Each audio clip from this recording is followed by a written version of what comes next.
த real Pongal winner Madha Gaja அந்த படத்தோட ஒரு எக்ஸ்பீரியன்ஸ் பற்றி தான் வந்து நம்ம இந்த வீடியோவில் பார்க்க போகிறோம்.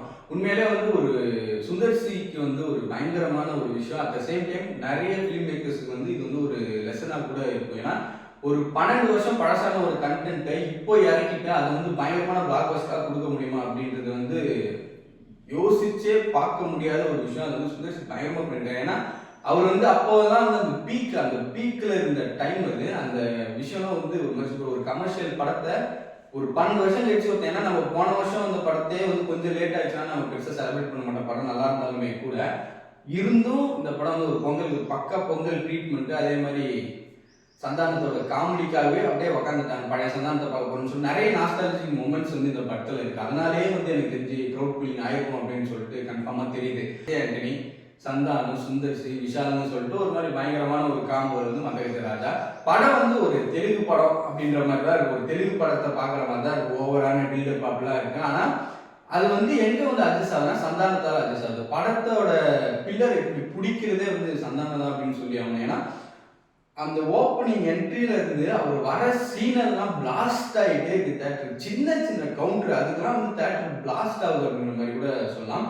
உண்மையில படத்தோட ஹீரோ வந்து சந்தானம் தான் அப்படின்ற மாதிரி சொல்லியே ஆகணும். ஏன்னா ஒரு சந்தானம் காமெடி போயிட்டு சில இடத்துல வந்து கதைக்குள்ள இவங்க போறாங்க. கதைக்குள்ள போகும்போது அப்படியே கொஞ்சம் டிராவல் பண்ண கொஞ்சம் நமக்கு சலிப்புத்தன்மை வருது. என்னடா இது அப்படின்னு சொல்ற மாதிரி கொஞ்சம் சலிப்புத்தன்மை வர அந்த கேப்ல வந்து நம்மளுக்கு வந்து போட்டு தள்ளிடுறாரு வாத்தலன்ற மாதிரி. அதனால படம் வந்து மறுபடியும் எங்கேஜ் ஆக ஸ்டார்ட் ஆகிடுது அப்படின்னு மாதிரி சொல்லலாம்.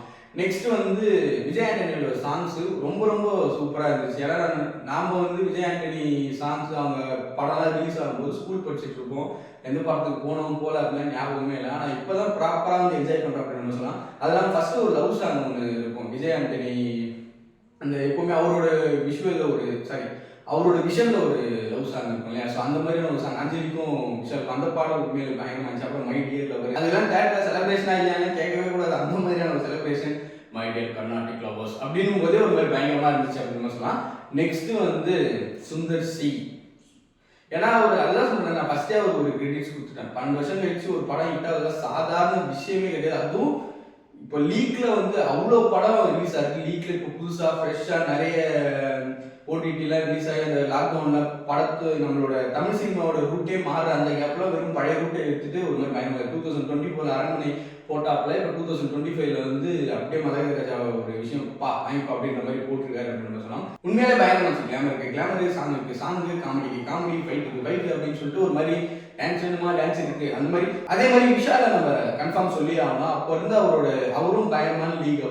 அப்போ இருந்து அவரோட அந்த பாடி ஸ்ட்ரக்சர் இப்போ வந்து நம்மளுக்கு பயங்கரமா வந்து ஒரு கான்ட்ரவர்சி போயிட்டு இருக்கு. அவருக்கு வந்து உடம்பு சரியில்லை அது இதுன்னு சொல்லி நிறைய பேர் பண்ணிட்டாங்க. அதுக்கப்புறமா எதுக்கா பாய் அப்படின்ற ஒரு மூமெண்ட் மாதிரி அவரும் வந்துட்டாரு. இருந்தாலுமே கூட அந்த ஒரு துருன்னு அந்த ஒரு விஷயம் டான்ஸ் அவ்வளோ பயங்கரமா இருக்கும். அவரோட அந்த ஸ்க்ரீன்ல வந்து அவரோட ஆரா வந்து ஒரு பயங்கரமா இருந்துச்சு அப்படின்னு சொல்லலாம். மதகஜ ராஜா அந்த ரியல் பொங்கல் வின்னர். ஏன் அந்த ரியல் பொங்கல் வின்னர்னா இத்தனை வருஷம் கழிச்சு வந்தும் ஒரு படம் ஜெயிக்கும். நம்ம ஒழுங்கா ஒரு படத்தோட வேலையை செஞ்சுட்டு இருந்தோம்னா இந்த வருஷம் இல்லை இன்னும் ஒரு 5 வருஷம் கழிச்சு கூட இந்த படம் ரிலீஸ் ஆயிடுச்சுன்னா உண்மையிலே ரியல் வின்னர் அதை தான் இருந்திருக்கும். மதகஜ ராஜா உண்மையிலே பயங்கரமான ஒரு ஃபன் லாஃப்ட் ரியோட் அப்படின்ற மாதிரி சொல்லலாம். அப்புறம் வந்து சந்தானத்துக்கு ஒரு ரிக்வஸ்ட் நிறைய பேர் வச்சுருந்தாங்க. நான் சொல்லியே ஆகணும். இப்போ வந்து நீ பேசாம காமெடிக்கே வந்துடு அப்படி இப்படிலாம் சொல்லிட்டு இருந்தாங்க. அது வந்து அவங்க சாய்ஸ். இப்போ வந்து நம்ம அந்த படம் பார்த்ததால உடனே வந்து ஒரு 4 படம் வந்து காமெடியா இது பண்ணணும்னு சொல்லிட்டு அவசியமே கிடையாது. அதெல்லாம் அவங்க சாய்ஸ். அவர் ஹீரோவா பண்ணி நிறைய படம் வந்து நம்ம பார்த்து சிரிச்சிருக்கோம். அதெல்லாம் நம்ம மறந்துட்டோம் அப்படின்ற மாதிரி தான் சொல்லலாம். ஏன்னா அதெல்லாம் அவங்க ஒரு சாய்ஸ். அவருக்கு பிடிச்ச விஷயத்த அவர் பண்றாரு. இப்போ உங்களுக்கு பிடிச்ச விஷயத்த நீங்க பண்ணுங்க. நாம வந்து ஒருத்தர் வந்து அதை செய்யு சொல்றதுக்குலாம் யாருக்குமே எந்த ரைட்ஸுமே இல்லை. இப்போ அந்த மாதிரி ஒரு விண்டேஜ் சந்தானம் வந்தாரா என்ஜாய் பண்ணுமா போனோமான்னு இருக்கணும். ஸோ கடைசியில் ஒரு அட்வைஸ், பூமர் அட்வைஸ். ஸோ உண்மையாக பயங்கரம் மதகஜ ராஜா.